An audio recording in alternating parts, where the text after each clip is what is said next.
kæran mig. Hæ! Takk fyrir að koma að tala við mig hérna. Við sögusviði Storytel. Takk. Ég var að klára að lesa bókina hérna. En mér langar að spyrja, þú ert lögfræðingur og býrð í Sviss. Já. Af hverju ákvaðstu alltaf að skrifa skáldsögu? Að því að mér langaði þetta. Nei, mér fannst ég bara hafa eitthvað að segja. Bara virkilega langaði að skrifa. Og ég, þú veist, ég er búin að vera aðeins að bæta við mig einhverju kursum í fíknifræðum og það var ennþá meira hvetjandi fyrir mig að svona leika mér með skáldsögu og mér bara virkilega langaði að skrifa. Þetta hef ég, þú veist, reyndi gegnum tíðina, átti ykkur að punkta, átti ykkur drög og sem ég dró upp og var að vinna úr. En umfram allt fannst mér að vera einhver tímapunkt í lífinu sem ég hafði eitthvað að segja. Þannig að þú veist, í fullri vinnu og námi og ákveðast, já, þetta er rétti tíma til að bæta við líka einni skáldsögu. Já, ég held ég hef kannski ekki alveg hugsað þetta svona. En það var kannski meira, þú veist, einhvern COVID ástand. Og ég var alltaf þurfti ekki eitthvað að keyra til að frá vinnu og það kom enginn í heimsókn, þú veist, maður ekkert félagslíf. Þannig að maður bara eitthvað einn heima og vinna heima og það er alveg ótrúlega mikil tími sem nýtist þegar maður er bara einn heima fyrir svona tölvuna og þá kom ykkur 9 klukkutímar og ef maður tekur út Netflix þá er ennþá fleiri klukkutímar og það er bara alveg ótrúlega mikið sem að vinst og talinu ekki þegar ég var komin með hugmynd og komin inn í söguna þá er þetta bara eins og með flest annað maður finnur alltaf tíma til að gera það sem maður langar til. Það var svona ástríða, mér langaði svo að skrifa. Ég bara týndi tímanum. Var það eitthvað svona stökk ákveð að gefa þetta út eða varstu búin að ákveða alveg frá byrjun? Varstu komin samband við eitthvað? Nei, alls ekki. Ég ég var eitthvað svona að leika mér að skrifa og ég man, þú veist, ég sagði til dæmis við óper sem var hjá mér á þessum tíma. Bókin var ekki alveg svona djúsi á þeim tíma en og ég sagði, þú veist, ég sagði, langaði kannski að renna yfir og sjá hvað, þú veist, bara svona ganni. Og hún leitaði mig að segja, ég lesi þetta þegar það kemur út. Ég bara, glætandi og aldrei eftir að koma út, þú veist. Og ég mæni, ég spurði bróðið mig líka og ég fekk sama svar. Ég bara, En reyndar, svo fann ég eina frænku sem er fyrrverandi blaðamaður. Og bara hann að lesa yfir fyrir mig. Og hún var svo hvetjandi. Hún bara, heyrðu, þetta er bara efni, haltu áfram. Og gaf mér einhverja nokkra punkta og hún vildi meina að það væri efni sem gæti mögulega orðið bók og hún var strax einhvern veginn svo ákveðin að það gæti gerst.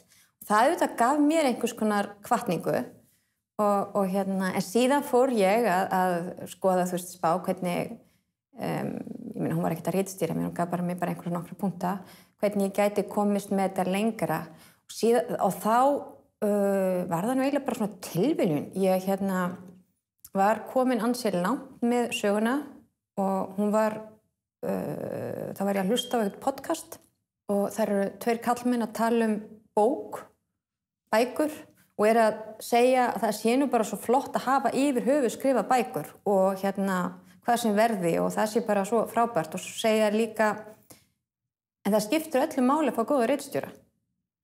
Ég bara, ég þarf að fá góðan ritstjóra. Þetta er það sem þarf. Þannig ég ekki að segja frá þessu. Ég sendi nú bara einhvern SMS á annan þessara manna og sagði, þekkirðu kannski einhvern góðan? Vá! Og viðkomandi var ótrúlega næs og svaraði mér strax og sagði, talaði við Tommy Sögum. Og ég sendi bara sama kvöld draugin mín á Tommy Sögum og Tommy svaraði mér 4 dögum seinna og sagði okkur líst vel á þetta en nokkra breytingar sem við vildum vera að gera. Japs. Byrju, en er þetta er alveg fyrsta sem þetta er ekki fyrsta sem þú skrifar yfir höfuð? Ég vinn við að skrifa. Þú veist, ég vinn fyrir fram á tölvu og er alltaf að skrifa ótrúlega svona þurra, leiðilega lagateksta. Þú veist, þannig ég er alltaf góða vélrita og svona. Ég er alveg frekar, þú veist, ég er góð líka að sjá, þú veist, hvað ég var að koma mér á punktar. En þetta er fyrsta sem ég skrifa, já, þetta er fyrsta sem ég skrifa. Þannig að þú eru ekki verið eitthvað svona heima að skrifa ljóð og eitthvað svona neitt? Jú, reyndar því var úlingur. En það hef ég aldrei gefið út. Svo bara lagður það til hliðar og ákvæmst að bara koma eina dundur skáldsögu. Já, þetta bara einhvern veginn gerðist, en auðvitað síðan líka, þú veist, þá gerðist það sem ég var að vona eftir. Ég fékk frábæran ritstjóra og þetta frábært að vinna með fólkinu í sögum og mér fannst svolítið gott að vinna með, þetta hef ég enga reynslu af öðrum bókaútgefum, en mér fannst þetta allt svo persónlegt og það fannst mér eitthvað svo fallegt og yndislegt. Þú veist, ég hafði alveg nafn strax og svona, mér fannst það, þú veist, mjög gott og ritstjórinn sem ég vann með, hann var svo hvetjandi og yndislegur, þannig að mér fannst ég fá frelsi til að bulla eitthvað djúsi líka, sko. Þannig að já, sem að ég ekkert viss að allir hefðu þolað. En ef við tölum að þessu bókina sjálfa, hún heitir Fíkn og augljóslega fíkn. En svo marga tegundur og birtingamyndir fíknar. Já. Hver þín reynsla af fíkn? Já. Hvernig rannsóknarvinnu fórstu í? Rannsóknarvinnan náttúrulega bara búið að vera kannski bara, þú veist, allt mitt líf eins og hjá svo mörgum, því að snertifletir við fíkn hjá mér eru mjög margir. Ég hef, þú veist, komin ákveðin aldur, þannig að ég hef kynnst mörgum sem hafa átt við fíknivandamál að stríða. Þetta á mörgum stöðum í kringum mig, rannsóknarvinnan náttúrulega svolítið námið mitt líka og það meira svona undir rós í bókinni. Sko, þú veist, ég ekki með einhverja fræði, þú veist, svona tilvitnanir í bókinni, en það meira kannski, ég lýsi, þú veist, áhrif kókaíns og ég veit alveg þetta rétt. Þú veist, eitthvað svona. Þú veist, ég veit alveg áhrifin eru svona. Eða áhrif einhvers annara efna sem ég vísa til. Þannig ég veit alveg hvað þú veist, eða svona þannig sé. Þetta eru ekki fræðivinna, þetta eitthvað sem ég veit bara mínu námi. En þriðja ástæðan, og kannski svo sem svo allra persónulegasta fyrir mig, það að þegar ég var unglingur og ung kona, þá átti ég við svo mikla átröskunarstríða. Og átröskunin mín var þannig að því meira sem ég læri í fíknifræðum, því meira ég samfærð að þetta ekkert annað en mín átröskun að minnsta kosti var ekkert annað en fíkn. Vegna þess að ég veit hvað að missa stjórn, ég veit hvað að vera í algjöru stjórnleysi, ég veit hvað að vera tilbúin að gera nánast hvað sem til að fá fixið sitt. Þannig ég skil þetta og þess vegna þetta líka svo áhugavert fyrir mig. Að skilja hvernig maður getur orðið svona mikið veikur. Og það svona, ég tala reyndar ekki átröskun í minni bók, en þetta útskýrir minn áhuga. En mér finnst það líka svo flott í bókinu, þú lýsir eða þú veist, mér fannst sjónarhornið, stundum var ég bara, ok, það Freyja sem veikust.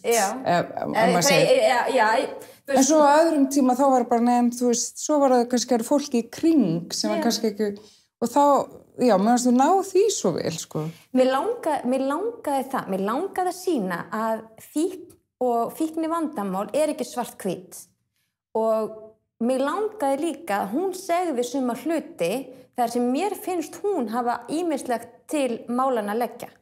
Og til dæmis það ein setning sem að mér þykir mjög vænt og kannski, þú veist, fólk stoppar ekki við í bókinni, en setning sem mér finnst mjög mikilvægt að hafa í huga þegar við erum í samskiptum við fólk sem á við fíknivandamál að stríða. Hún segir eitthvað, ég mann ekki alveg utan, en hún segir eitthvað eins og, þú veist, ég ekki lengur Freyja listamaður sem að fá stórkostlegt tækifæri, ég bara eitt vandamál að því að ég fá mér aðeins oftar í glas heldur en herra Ella finnst við hæfi. Og þetta held ég að við upplifum stundum þegar við erum í samskiptum við fólk sem á við fíknivandamál að stríða. Við hættum að sjá viðkomandi aðila sem einstaklinga sem að gera fullt af góðum hlutum. Við erum öll bara að spá í, og hvað drakk hann í dag? Hann edrú? Skilurðu? Og það þetta sem við megum ekki gleyma. Þetta eru einstaklingar sem að gera frábæra hluti og það skiptir svo miklu máli að gleyma því ekki. Þannig að þú veist, það eru svona nokkru punktar. Hún hefur alveg eitthvað til smáls. Lífið ekki svart-hvítt. Man nær því, man nær að hafa svo mikla samúð með svo mörgum í bókinni. Mér finnst líka svo skemmtilegt hvernig hún skiptir svona sjónarhorn. Þú veist að útskýra frá ýmsum hliðum og svona. Og stundum ég var að lesa það fannst mér svona eins og þetta væri þú veist, næstu eins og var að sjá þetta fyrir eins og kvikmynd eitthvað. Væri það eitthvað sem þú myndi vilja vinna þetta í eða? Sko, það ekki það sem ég var að hugsa þegar að skrifa þetta, en þú ert ekki svo fyrsta sem bendir á þetta. Þannig að bara, mér finnst rosa gaman að heyra það og þú veist, bara allar hugmyndir vel þegnar. En það ekki þannig sem ég skrifa. Ég skrifaði bara eins og mér langaði að skrifa. Þú veist, það var ekkert eitthvað sem ég var að spá í, alls ekki, sko. Viðtökurnar, eins og sérstaklega eins og inn á Storytel, þá sér maður að þetta ein vinsælsta bókin, ef ekki svo vinsælsta núna. mikið á góðum kommentum og góð viðbrögð. Er þetta eitthvað sem þú fylgist með eða pælir í?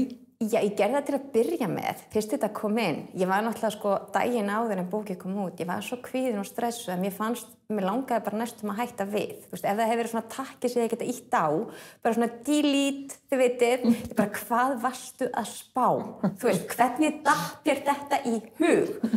Og þannig að daginn eftir þá, þú veist, ég vaknaði klukkan 4 um nóttina og byrjaði að hlusta á eigin bók. Reyndar gæti ekki hætta því að ég var svo spennt yfir að vita hvernig þetta væri. En já, þá fór ég strax að fylgjast með kommentum og auðvitað þegar ég sé jákvæða kommenta snerti mig, sko, ekki svona lýsti hvað mikið það snerti mig. Sérstaklega þegar ég sá að það var að fara í þá átt sem að mig langaði, sko, að lýsa. Fólk að tengja við einsýn inn í heim fíkla og aðstandanda og það það sem mér langaði og það sem ekki mér svo rosalega vænt kommentin að já, snerti mér mjög mikið. Ég hef samt reynt að fylgjast minna með kommentum núna því að fjölgar og ég aðeins slakari en svona til að byrja með, já, ég fylgdist mjög mikið með þessu, sko, já, þetta var alveg bara Mér finnst það skemmtilegt hvernig storytellinga valdi að þú veist það eru 2 lesarar. Já. Er það eitthvað sem, hvernig fannst þér það? Bara frábært. Þú veist, ég hef svona, eins og ég segi, með þetta og eins og kannski sumt annað í þessu ferli, ég hef, þú veist, ekkert veit á þessu. Og þannig að ég bara treysti fagmönnum og þegar þau segja mér að þetta það sem þau ráðleggja, þá ég bara fínt. Frábært. Og mér fannst svolítið skemmtilegt að þau nota, sko, leikara sem eru aldrei við persónunar, sérstaklega þegar sagan að byrja og mér fannst það flott. Þú veist, það alveg, sko, mér fannst það bara ótrúlega flott og þessi krakkar sem lesa eru algjörlega, gera þetta bara virkilega vel, þannig að mér finnst það bara koma mjög vel út og ég mjög fegin að þetta var ekki borið undir mig, sko. Það kom ótrúlega flott út. Eftir ég las hana þá byrjaði ég að hlusta, mér langar svo að heyra hvernig þau myndi gera þetta. Já, þau gera þetta mjög vel og ég bara, þú veist. Langar að skrifa meira? Þú byrjaði á næstu? Ég byrjaði að punkta, ég veit, ég auðvitað langar mig að skrifa meira, það bara að finna tíma. Já. Það var þetta tölvöld efni sem við klipptum út úr þessari til lokin og ég feinu við gerum þá, hún hefði orðið alltaf löng og maður veit aldrei, þú veist, það alveg, ég með ákveðna hugmynd sem í hugunum, mest í hugunum á mér og nokkri punktar komin á blað og svo sjáum við bara til hvað hægt. Og hvernig leggst þau að vera svona jólabókaflóði? Nú ertu búin að byrja á því og þú ertu byrjað að fara í alls konar viðtöl og skemmtilegt. Upplestravanglega? Já, ég var í upplestri í dag. Mér finnst þetta bara svo magnað. Ég er svo bara lítið krakki í nammibú. Mér finnst þetta, vá! Svona virkar þetta. Ég bara hef ekkert vita á þessu, ég hef aldrei séð þetta. En mér finnst þetta bara rosalega spennandi. En ég, sko, þú veist, ég bara svona meira einhvern veginn að fylgjast með atburðarásin næstum eins og, já, mér finnst þetta bara spennandi og merkilegt og já, bara, þú veist, horfa einn dag í einu. Ég veit ekkert hvernig neitt axlast. Ég veit ekkert hvernig þetta eða hvernig þetta á að vera, sko. Hún er mjög opinská. Já. Og þú veist, og það náttúrulega viðandi, það fólk sem ástfangið og það náttúrulega stundar þá kynlíf og eitthvað svona, þannig að það alveg hluti af þessu. En fékkstu eitthvað svona komment á það í ritferlinu eða var eitthvað sem pældir í eða bara passaði umfjöllunarefninu? Já, sko, náttúrulega þegar ég var að spá í, þú veist, hver gæti hjálpa mér til að koma bókinni lengra, fyrstu drög eða svona drögin þegar ég farin að svona aðeins að þau eru orðið meira mótuð, þú veist, þá eru þau töluvert, þú veist, það strax eða svona freka fljótt, töluvert kynlíf í bókinni og ég hafði, sko,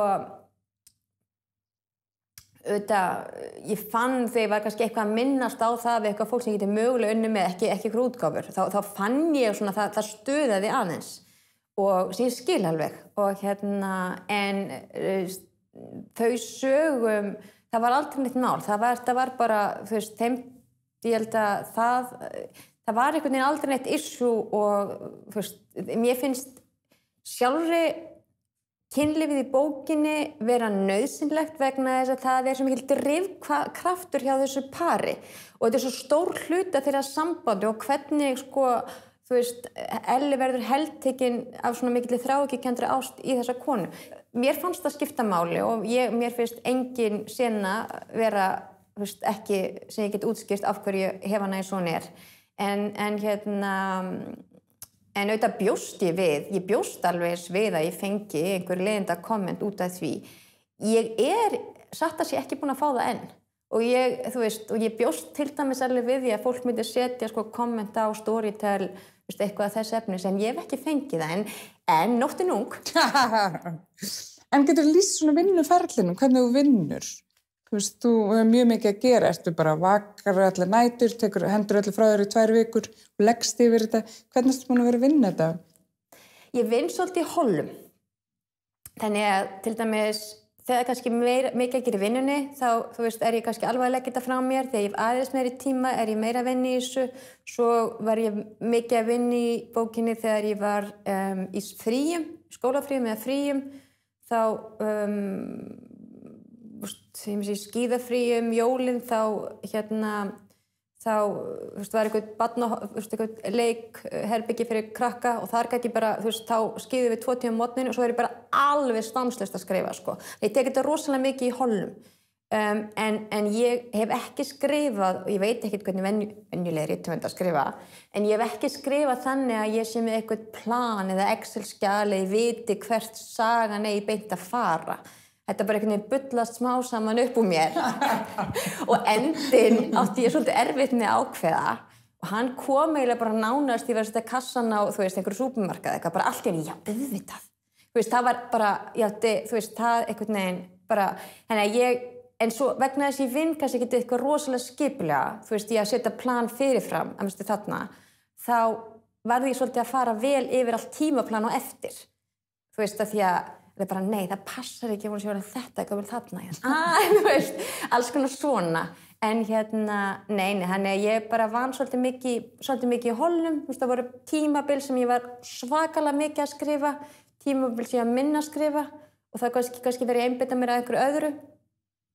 Og síðan bara reyndi ég að fara mjög vel yfir drauginn eftir á til að passa allt myndi standast og þetta með hjálparritstjóra.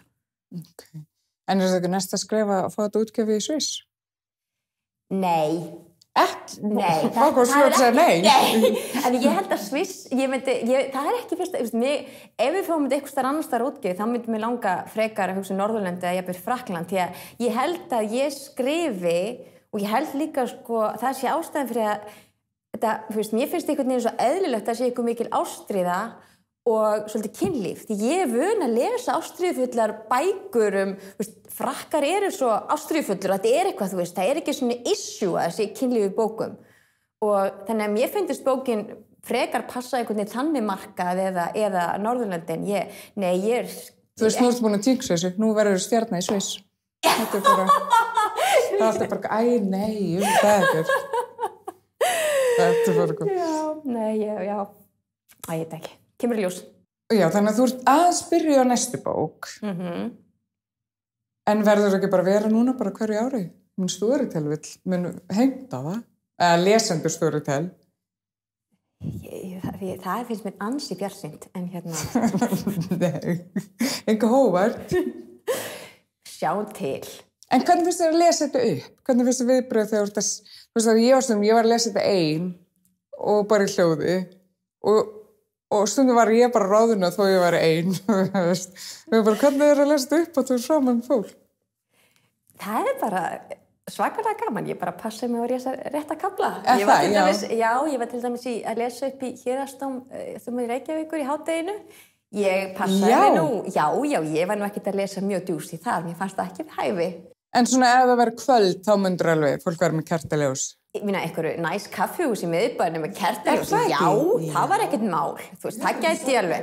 Það var minnsta málið, ég var fyrir allan peningin. En svona, nei, ekki hábjartna dag þar sem að, fólk er í að borða hádegi sem að, nei, það finnst mér einhvern veginn ekki alveg. Ég nokkra kafla sem ég datt í hug bara, sem var mjög gaman. Ég var alltaf til að fá verið í salnum og fá að sjá það. Svipun og fólki. Já. Nei, ég er ekki búin að gera það að nokkru tíma. Ég lesi nú bara 2 ára upp bæði útgáfupartíinu og svo þannig hádeginu núna, en í bæði skiptin þá, passaði mig að hafa kaflana mjög stillta. Það var ótrúlega gaman að fá að hitta þig og takk bara fyrir nenni spjalla við mig. Takk! Og ég hvet alla sem að leita ekkur til að lesa upp kvöld að fá því til að koma.